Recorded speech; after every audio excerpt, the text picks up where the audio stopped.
గారి విగ్రహ ఆవిష్కరణకు నేను పిలవగానే చేసినటువంటి మిత్రులు నా సహచరులు శ్రీనివాస్ గౌడ్ గారికి, అదేవిధంగా ఈ కార్యక్రమంలో పాల్గొంటున్నటువంటి రామారావు గౌడ్ గారికి, పెద్దలు పరకాల మల్లేశం గౌడ్ గారికి, గౌరవనీయులు ప్రభుత్వం రెడ్డి గారికి, శర్మన్న గారికి, అదేవిధంగా కుమార్ గౌడ్ గారికి, వెంకన్న గౌడ్ గారికి,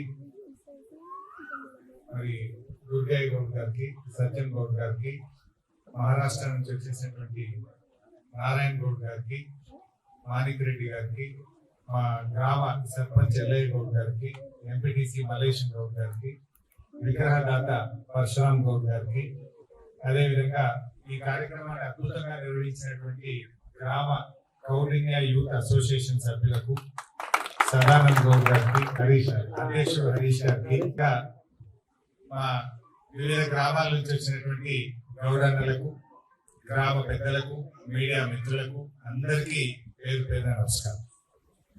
చాలా సంతోషం, అందరూ అన్ని విషయాలు చెప్పారు. ఎక్కువ రిప్లేషన్ నేను చేయను, కానీ ఉమ్మడి ఆంధ్రప్రదేశ్ లో ఎంతో గొప్ప పోరాట యోధుల చరిత్ర మరుగున పడ్డది. సర్దార్ సర్వాయి పాపన్న గౌడ్ చరిత్ర అయితేనేమి, చాకలి ఐలమ్మ చరిత్ర అయితేనేమి, కొమరం భీం చరిత్ర అయితేనేమి, ఇలా తెలంగాణలో ఎంతో మంది గొప్ప పోరాట యోధులు ఉన్నారు.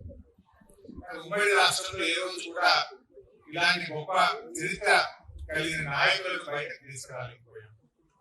కానీ బీఆర్ఎస్ ప్రభుత్వం వచ్చిన తర్వాత ఇందాక మిత్రులందరూ చెప్పినట్టు సర్దార్ సర్వాయి పాపన్న గౌడ్ చరిత్రను పాఠ్య పుస్తకాల్లో చేర్చారు. ప్రతి సంవత్సరం జయంతి వర్ధంతిని అధికారికంగా జరుపుకున్నాం. అంతేకాదు, మరి ఇందాక మిత్రులు మాట్లాడుతూ చెప్పారు, లండన్ లోని కేంబ్రిడ్జ్ యూనివర్సిటీ సర్వాయి పాపన్న యొక్క చరిత్రను, ఆయన పోరాట పటిమ గురించి స్టడీ చేసి అధ్యయనం చేసి ఒక పుస్తకాన్ని ప్రచురించారు అని అందరూ చెప్పారు. అంతేకాదు, అదే లండన్ లో విక్టోరియా మ్యూజియం ఉంటుంది. అది చాలా ప్రసిద్ధి చెందినటువంటి మ్యూజియం ప్రపంచంలోని. ఆ విక్టోరియా మ్యూజియం లో కూడా సర్దార్ సర్వాయి పాపన్న యొక్క రాతి విగ్రహం పెట్టబడ్డది. ఆయన ఎంత గొప్పవాడైతే అంటే బ్రిటన్ దేశం గుర్తించింది, కానీ మన దేశం గుర్తించలేదు, మన పాలకులు గుర్తించకపోవడం అనేటువంటిది మనకు కలిగిస్తున్నటువంటి బాధ.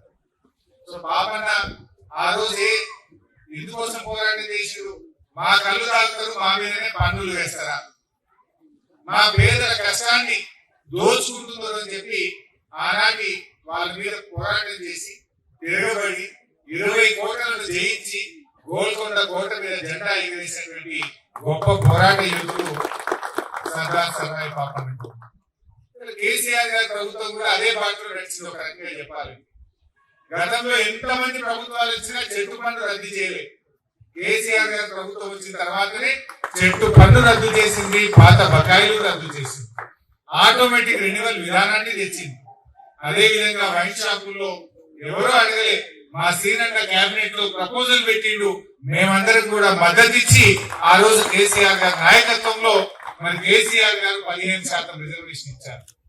ఇట్లా ఒక్కొక్క అడుగు ముందుకు పడ్డది.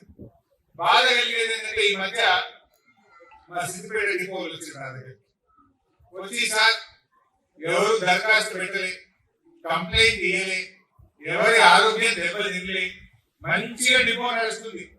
రాత్రి ఎక్సైజ్ వాళ్ళు, టాస్క్ ఫోర్స్ వాళ్ళు వచ్చిండ్రు, మొత్తం డిపో రంగరాంపల్లి డిపో మీద దాడి, సిద్దిపేట డిపో మీద దాడి, మా గౌరవాన్ని తీసుకుపోయి అరెస్ట్ చేసి జైల్లో పెట్టారు. ఎక్సైజ్ అధికారులకు మాట్లాడినా, ప్రభుత్వ పెద్దల దృష్టికి తీసుకుపోయినా, ఈడేం కంప్లైంట్ రాలే, అక్కడేమి కల్తీ లిక్కర్ దొరకలే, అక్కడేమి ఎవరు అనారోగ్యం పాలు కాలే, ఏంది దారులు ఏంది, దీన్ని ఆపండి అని చెప్తే ఎంత చెప్పినా కూడా వినకుండా తీసుకుపోయి జైల్లో పెట్టేసి, నేను వాళ్ళ సందర్భంగా నేను గుర్తు చేయలేదు, వాళ్ళే గుర్తు చేశారు.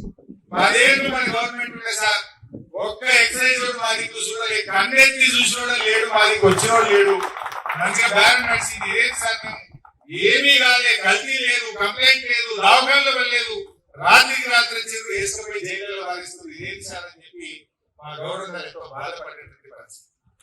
ప్రభుత్వం కూడా ఆలోచించారు, ఎక్కడో ఏదో జరిగితే అందరి మీద పడి జైల పాలు చేయడం మంచిది కాదు. రాష్ట్ర వ్యాప్తంగా కూడా అనేక డిపోల మీద దాడి జరిగింది. గతంలో కూడా ఇట్లే దాడులు చేసి సొసైటీలు రద్దు చేసి ఓన్లీ డిఎఫ్టీ లైసెన్స్ ఇస్తాం, సొసైటీ లేని కాదు. మళ్ళీ కేసీఆర్ గారు వచ్చిన తర్వాతనే సొసైటీలను పునరుద్ధరించినాం. ఏ ఊళ్ళోనైనా సొసైటీ పెట్టుకుంటామంటే వెంటనే లైసెన్స్ ఇచ్చింది గతంలో ఉన్న బీఆర్ఎస్ ప్రభుత్వం. వేధింపులు లేవు, కేసులు లేవు, అరెస్టులు లేవు. మరి ఏమైందో ఏమో కానీ ఇప్పుడు మనెవరో చెప్తున్నారు చెంచల్గూడలో ఒక బ్యారెక్ మీద మా గౌడంగానే ఉన్నారట. ఇన్ని కేసులు పెట్టినటువంటి పరిస్థితి వచ్చింది. ప్రభుత్వం ఆలోచించాలి. మళ్ళొక సర్దార్ సర్వాయి పాపన్న లెక్క మరి మా ఊళ్ళు తిరగబడే ప్రమాదం ఉంటది. ఈ కేసులు దాడులు మానుకోండి, వాళ్ళను బతకనీయండి అని చెప్పి నేను ప్రభుత్వానికి కోరుతా ఉన్నాను. కొత్తగా మీరు చాలా హామీలు ఇచ్చిండ్రు, ఇస్తే సంతోషం. ఇవ్వకుంటే కనీసం వాళ్ళ బతకనీరు కానీ ఈ దాడులు కేసులు మానాలని చెప్పి కూడా నేను ప్రభుత్వానికి కోరుతా ఉన్నాను. మరో మిత్రుడు మాట్లాడుతూ లోకల్ బాడీ ఎన్నికల్లో అవకాశాలు ఇవ్వాలని చెప్పారు. తప్పకుండా ఇస్తాం. గతంలో సిద్దిపేట అనేక అవకాశాలు కూడా ఇచ్చాం. మా మున్సిపల్ చైర్మన్ ఓసీ రిజర్వేషన్ ఉంటే 3 సార్లు కూడా ఓసీ ఉంటే 3 సార్లు బీసీకే ఇచ్చాం. అట్లా అనేక చోట్ల మా నారాయణరావుపేట మండలంలో కూడా ఎంపీపీ బీసీలకి ఇచ్చిన ఓసీ ఉంటే, మా సిద్దిపేట రూరల్ లో జెడ్పీటీసీ ఓసీ ఉంటే శ్రీహరి గౌడ్ అని జెడ్పీటీసీగా బీసీని పెట్టి గెలిపించుకున్నటువంటి సందర్భాలు ఉన్నాయి. అట్లా అనేక అవకాశాలు ఇచ్చిన తప్పకుండా రాబోయే రోజుల్లో బీఆర్ఎస్ పార్టీ గతంలోనే వీళ్ళు ఇప్పుడు మాటలు చెప్పిండ్రు. పోయిన పంచాయతీరాజ్ ఎన్నికల లెక్క తీస్తే 41% బీసీలకు గతంలోనే బీఆర్ఎస్ పార్టీ టికెట్ ఇచ్చింది. ఇప్పుడు ఇంకా ఎక్కువ ఇవ్వడానికి కూడా తప్పకుండా మేము ప్రయత్నం చేస్తాం. కేసీఆర్ గారు ఎప్పుడైనా కుల వృత్తులను బీసీల పక్షపాతిగా ఉన్నటువంటి వ్యక్తి. బీఆర్ఎస్ ప్రభుత్వం పార్టీ రాబోయే రోజుల్లో కూడా ఇంకా అన్ని రకాలుగా కూడా ముందుకు తీసుకొని వెళ్తుంది. ముఖ్యంగా మా గోనపల్లి కౌడిన్య యూత్ మొట్టమొదటి విగ్రహం గోనెపల్లి గ్రామంలో పెట్టినందుకు వారిని మనస్ఫూర్తిగా అభినందిస్తా ఉన్నా.